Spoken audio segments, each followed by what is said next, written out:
So, we're back at it again with more HWH. Today it is September 29th of 2024, and with all the stuff that I've done throughout this whole year, it's about time that I do get some more of this action put together. We have ourselves a 12th season. Yeah, that's a lot of work I put together on just one series that had been around since 2018. On the 50th anniversary of Hot Wheels, nonetheless. However, in this instance, I'm basically going to go on a more progressive note, making things a bit more on the simpler side at first, all the way up to a point where I can make a nice epic big layout by the end of the season. In this case, we got ourselves some high-banked U-turns. Or much rather, this is a high-banked U-turn, with the other U-turn coming straight out of the Track Builder Unlimited Stackable Boost Kit. The main purpose of this, of course, is to have a multitude of models that we haven't seen in a while all come through once again. And not only that, but there are some models that are pretty unlikely in this scenario, like Wild Thing, Rocket Box, and Hyper Rocker. Also, there's the addition of two newcomers known as the Kowloon Hypervan, as well as Rink Racer. In this instance, I do want to bring these two to HWH for the first time, all the while having some models race around for the first time in a while since we've seen them. And I'm sure you might not have even seen some models in this series, even for years on end. So it's about time that I do get back to this sort of stuff. And I feel like that for the rest of the season, I'll mainly start using models that we haven't had in a while, all the while introducing some newcomers as well. And so, let's just go ahead and get on with the test here.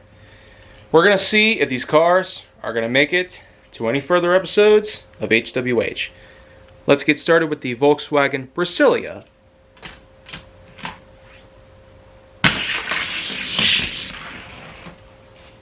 Epic. First shot. I kind of expect the same thing to come into play later. Now, Mazda Ripu gets to show up next. Nice. I feel like we're going to be on a bit of a streak here because I am putting out some good cars. Driftsta is third.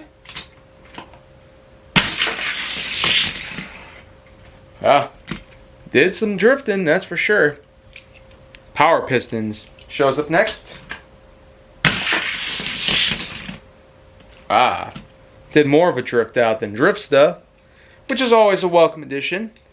Now I have the Ford GT40 Mark IV.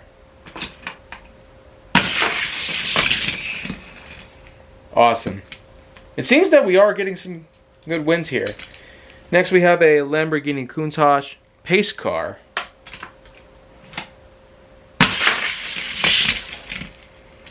Wow. Almost slid out of control there. Next we have Fast Fish, which is another good model. Whoa. Maybe that was my fault. Or maybe not. Who knows? There we go. I guess third time's the charm right there. Now we're going to move on to, let's see what this one is. Nissan Leaf Nismo. Yeah. I never quite expected it to be that good. Now I have Pocket Bikester, which is something that you've never really seen before. Or maybe you've never heard of. Yet, it's got style points in addition to a nice big win. Now I have a Toyota AE86 Sprinter Trueno, or just Toyota Trueno for short.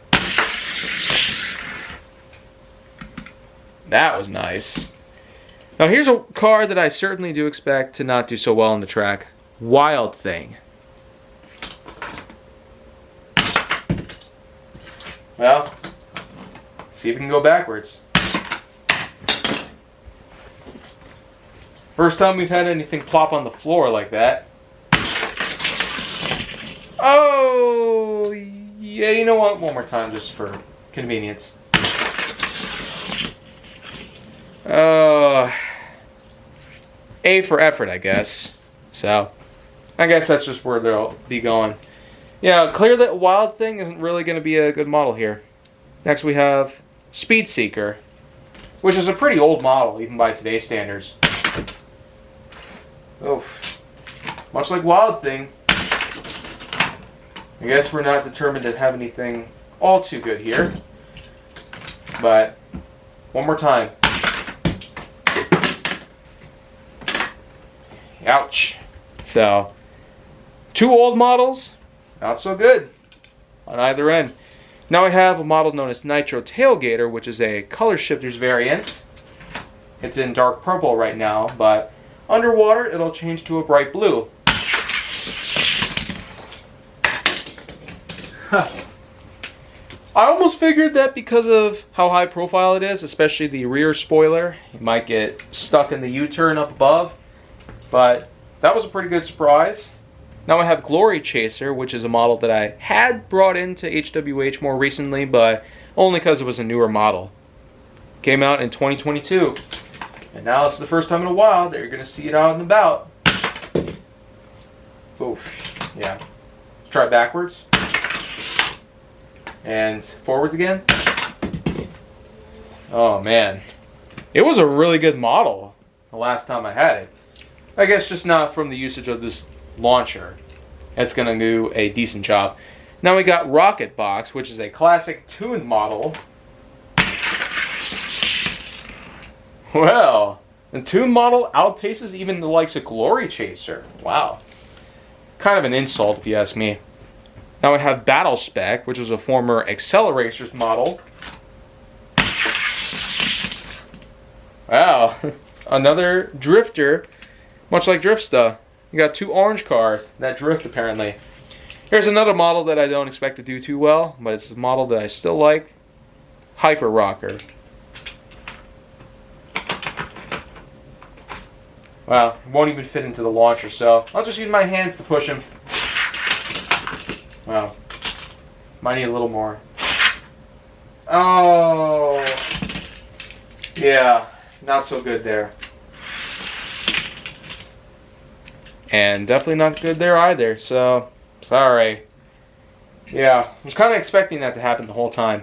Now I have a nice gold colored Lamborghini Gallardo LP 560-4. Right. It's not quite often that Lamborghini gets to do well here. But now here comes a Ferrari F50. Also not common to see, because Mattel did stop producing them after 2013. Well, looks like this one was made to perform. I guess it'll have to eventually come and face the challenges of loops and whatnot. Here comes one of the new for 2024 models, Kowloon Hypervan. Oh no! Got stuck in the U-turn, just as I suspected. But, well, at least handled the other U-turn. And now we got Rink Racer. Seems to be similar in profile to that of the Hypervan, so I can't really say it's going to do that much better. Well, didn't even make it out of the launcher successfully. Okay, maybe I'll try backwards. Oh no. Well, barely went through that. Alright now, as you can see here, this is the assortment that I have.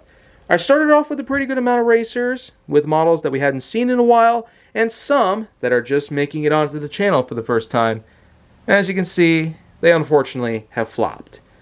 It's to be expected with a U-turn that unfortunately is a bit on the restrictive side, and I know that some people were able to mod the U-turn by removing this piece right here. It could alleviate the issue of any taller models like Hyper Rocker and Rink Racer, but it wouldn't necessarily work all too well, because the cars do need some balance from entering the U-turn, otherwise they might fall out. After all, it's a simple physics thing. Anyways, though, this is a pretty good start from what I'm seeing here. We got performances from the likes of cars that I didn't even expect to make it through so well, like the Toyota Trueno and the Ferrari F50. Heck, even Pocket Bikester and Rocket Box? That's pretty satisfying if you ask me, when models like those can do well. Kind of sad that Glory Chaser and Speed Seeker didn't do all too well. But I guess there's always room for improvement in the future. In any case though, I'll be back in a few days with another simple layout, with another set of models that we hadn't seen in some time.